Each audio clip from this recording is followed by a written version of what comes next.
NCR में privacy का ये लेवल सिर्फ एक ही एड्रेस ऑफर करता है। This is so quite. यहाँ कोई भीड़ नहीं है, कोई शोर शराबा नहीं है, कोई पड़ोसी की चकचक नहीं है। आप बालकनी से बाहर निकलते हो और नीचे देखते हो एक 18 होल गोल्फ कोर्स, इतना सुंदर, इतना बड़ा और इतना green that sometimes you forget that this is not Dubai, this is Greater Noida. Would you believe me, इस टावर में सिर्फ 60 families रहेंगी with Gore's legacy. Welcome to Gore Trecento Residences in Greater Noida. But is it worth the hype? Will it be your next luxury address, and how grand it is? Let us find out in today's video. Welcome to Nest Story and I am Sonali Joshi. चलिए पहले मैं आपको इनका concept समझा देती हूँ। ट्रिसेंटो एक Italian word है जो 14th सेंचुरी के इटालियन रेनेसा एरा को रिप्रेजेंट करता है। ये वही एरा था जब art and architecture were on its highest peak. Giotto di Bondone जैसे पेंटर्स ने उस जमाने में पेंटिंग को नई जिंदगी दी थी। उसी फिलॉसफी से इंस्पायर्ड होकर गॉर्स ने ये प्रोजेक्ट डिजाइन किया है। और वो इंस्पिरेशन सिर्फ नाम में ही नहीं, इस टावर का सिलेंड्रिकल शेप, उसकी बाहरी फिनिश, लॉबी का ग्रैंड पियानो, हर चीज में वो ट्रिसेंटो एरा की एलिगेंस दिखती है। गौर ट्रिसेंटो रेजिडेंसेस, जब नाम में ही गौर है so you know it is gonna be reliable. Talking about builders reputation, तो गौर्स ने अपना काम शुरू किया था 1995 से। अभी तक उनको काम करते हुए 30 साल हो चुके हैं। अभी तक 75,000 से ज्यादा यूनिट्स उन्होंने डिलीवर किए हैं, 70 से ज्यादा प्रोजेक्ट्स कंप्लीट किए हैं और 3 लाख से ज्यादा लोगों को घर दिया है। कंस्ट्रक्शन फाइनेंस पार्टनर है आदित्य बिरला कैपिटल, जो एक मेजर फाइनेंशियल इंस्टीट्यूशन है। इसका मतलब है बिल्डर फाइनेंशियली स्ट्रॉन्ग है और प्रोजेक्ट में किसी भी तरह की फंडिंग की प्रॉब्लम नहीं आनी चाहिए। Now comes my favourite part of the video, the location. So Gaur Trisento residences है जेपी ग्रीन्स में, जो कि परी चौक के भी पास है। It is one of the most premium integrated township of Greater Noida.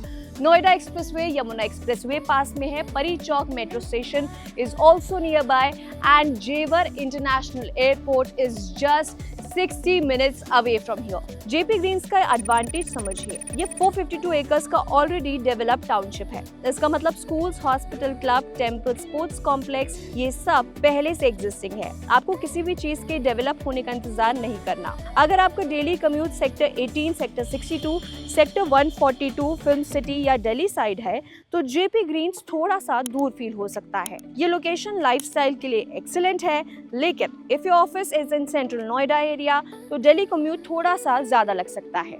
और अगर आप गुड़गांव टाइप नाइट लाइफ और सोशल बज़ ढूंढ रहे हैं तो जेपी ग्रीन्स उस कैटेगरी का मार्केट नहीं है। ये लोकेशन उन लोगों के लिए बनी है जो पीस, ग्रीनरी और लो डेंसिटी लाइफस्टाइल को प्रायोरिटी देते हैं। अब बात करते हैं इन टावर्स की।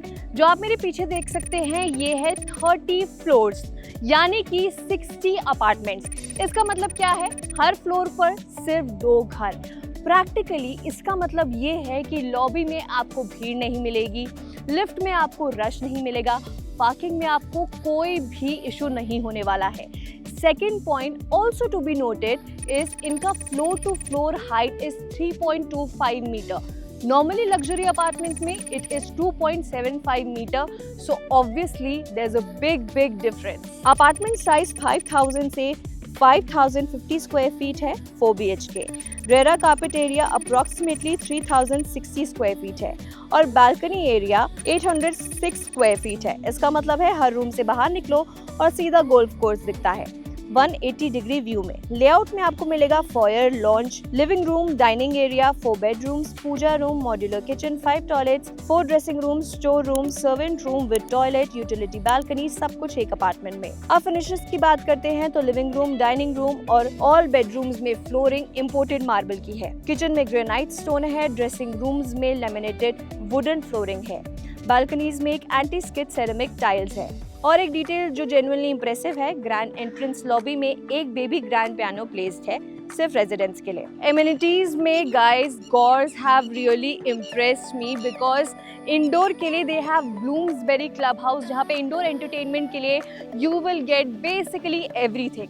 एंड आउटडोर में there was a very interesting concept of a towering sky walk, जो कि एक एलिवेटेड वॉकवे है जो कि गार्डन से ऊपर से गुजरता है एंड नीचे there is a waterfall, swimming pool pool and open gym. Wow, what a concept. So now is time for main thing, that is Nest Story verdict. So what I'm going to tell you is ये project आपके लिए है अगर आप चाहते हैं privacy से word में नहीं रियलिटी में भी हो। ये प्रोजेक्ट आपके लिए तब भी है अगर आप चाहते हैं कि सुबह की शुरुआत एक इंटरनेशनल गोल्फ कोर्स देखते हुए हो। ये प्रोजेक्ट आपके लिए है अगर आपकी फैमिली बड़ी है और आप चाहते हैं कि स्कूल्स, कॉलेजेस, हॉस्पिटल सब कुछ नियर बाय हो। ये प्रोजेक्ट आपके लिए है अगर आप इस प्रॉपर्टी की वैल्यू समझते हैं। 60 units, golf facing land and सबसे मेन चीज एन एस्टैब्लिश्ड माइक्रो मार्केट, ये कॉम्बिनेशन दोबारा नहीं मिलेगा। ऑल्सो वन मोर थिंग, ये प्रोजेक्ट आपके लिए नहीं है अगर आपका बजट 9 करोड़ से कम है। अगर आप अपने आप को पुश कर रहे हैं यहाँ पे आने के लिए तो प्लीज मत कीजिए। इस प्रॉपर्टी की वैल्यू तभी है if you can afford this comfortably. Also short term flippers के लिए ये प्रोजेक्ट नहीं है क्योंकि पोजेशन 2028 में है तो रिटर्न्स इतनी जल्दी नहीं मिलेंगे। What do you think about God Crescento Residences? Do let us know in the comment section and keep watching Nest Story.